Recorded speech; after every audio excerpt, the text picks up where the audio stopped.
It was Thursday, March 20th, 2003, the first night of the Iraq War.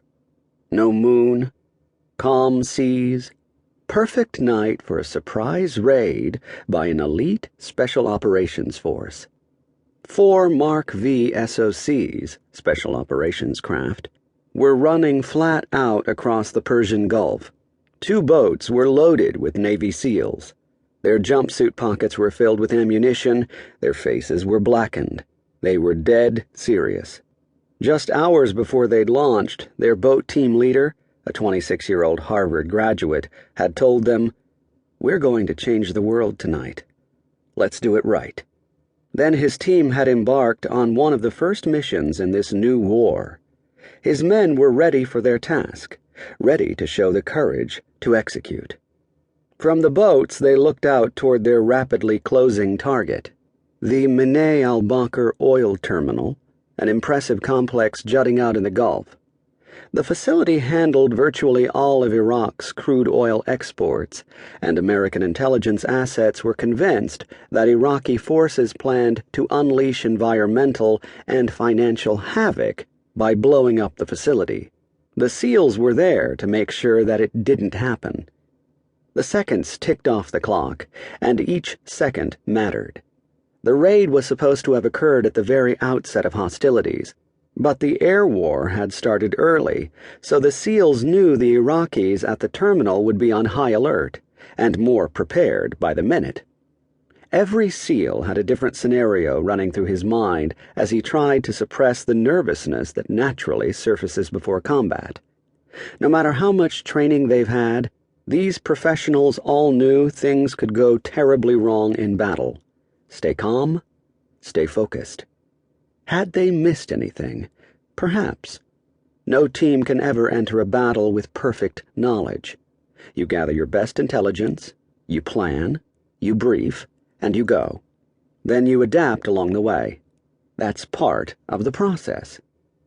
They watched as their brightly lit target approached, and they steadied themselves as the thumping of the boats rattled their teeth.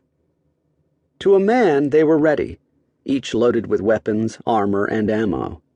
They knew the plan. They'd rehearsed it. They'd briefed it again that night. They believed in it. They were ready, and this was their mission. This was the opening round of the Iraq War. And their job was to secure the terminal.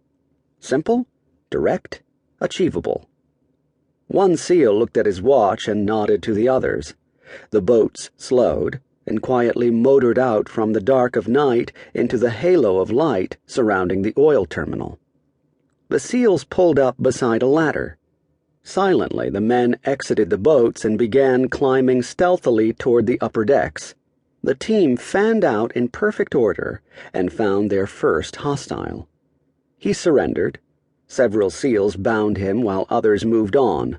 Whispered words spoke quietly but crisply from their headsets as the assault team approached the room where they expected the rest of the soldiers would be.